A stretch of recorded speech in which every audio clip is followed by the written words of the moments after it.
জুলাই গণ অভ্যুত্থানকালে মানবতাবিরোধী অপরাধের অভিযোগে সাবেক প্রধানমন্ত্রী ক্ষমতাচ্যুত প্রধানমন্ত্রী শেখ হাসিনা সহ যারা এই গণহত্যা এই হত্যাযজ্ঞের নির্দেশদাতা ছিলেন এবং যাদের নেতৃত্বে হত্যাযজ্ঞ সংগঠিত হয়েছে তাদের বিরুদ্ধে বিচার কাজ শুরুর সিদ্ধান্ত হয় এবং পরবর্তীতে আন্তর্জাতিক অপরাধ ট্রাইব্যুনাল গঠন করা হয় এবং শেখ হাসিনার যে মামলার বিচার প্রক্রিয়া সেই বিচার প্রক্রিয়ার কিছু অংশ আপনাদেরকে এখন জানানোর চেষ্টা করব। প্রথমেই হচ্ছে যে প্রাথমিক অভিযোগ ও চার্জ গঠন যখন করা হয় সেই প্রাথমিক অভিযোগ এবং চার্জ আমরা এখানে একটু দেখাচ্ছি আপনাদেরকে যে 17 অক্টোবর 2024 অন্তর্বর্তী সরকার ক্ষমতায় আসার পর ট্রাইব্যুনাল 1 শেখ হাসিনার বিরুদ্ধে গ্রেপ্তারি পরোয়ানা জারি করে এবং গ্রেপ্তারি পরোয়ানা হচ্ছে এটি শেখ হাসিনা সহ 45 জনের বিরুদ্ধে কিন্তু গ্রেপ্তারি পরোয়ানা জারি হয় তখন। তার পরবর্তীতে তদন্ত প্রতিবেদন দাখিল হয় এবং সেটি হচ্ছে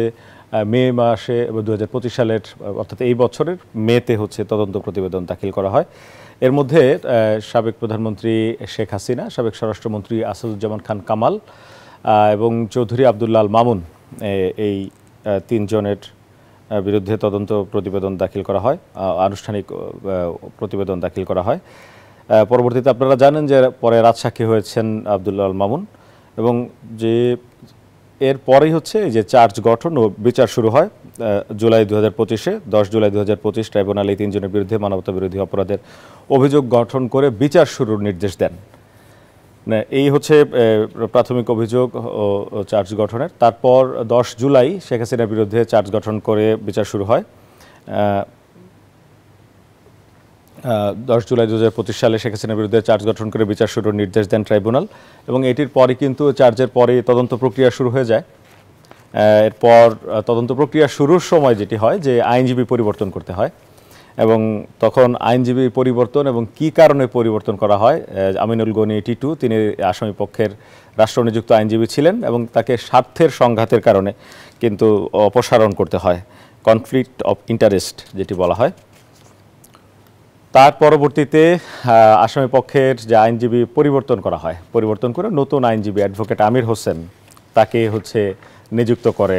সরকার, আদালত তাকে নিযুক্ত করা হয় এবং তিনি শেখ হাসিনা, আসাদুজ্জামান খান কামাল এবং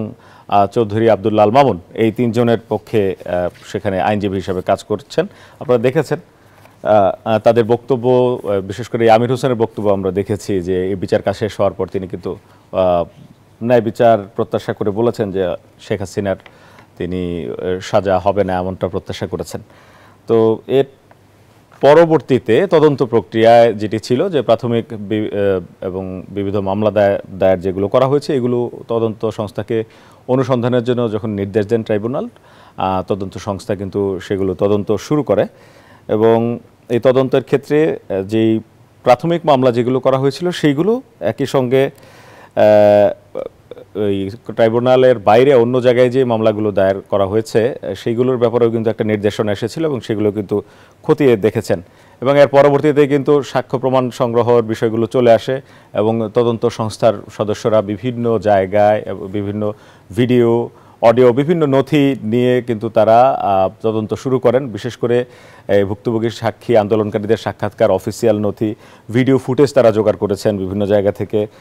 এবং সেগুলোর মাধ্যমে কিন্তু তারা তদন্ত প্রক্রিয়াটা সম্পন্ন করেন এবং অভিযোগ গঠন সব কিছুতে তারা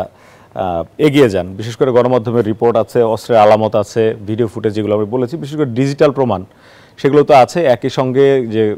হত্যাযজ্ঞে যারা মারা গেছেন তাদের লাশের ময়না তদন্ত যেগুলো হয়েছে, ডিএনএ রিপোর্ট সবকিছু মিলিয়ে এই তদন্ত প্রক্রিয়াটি এগিয়ে চলে।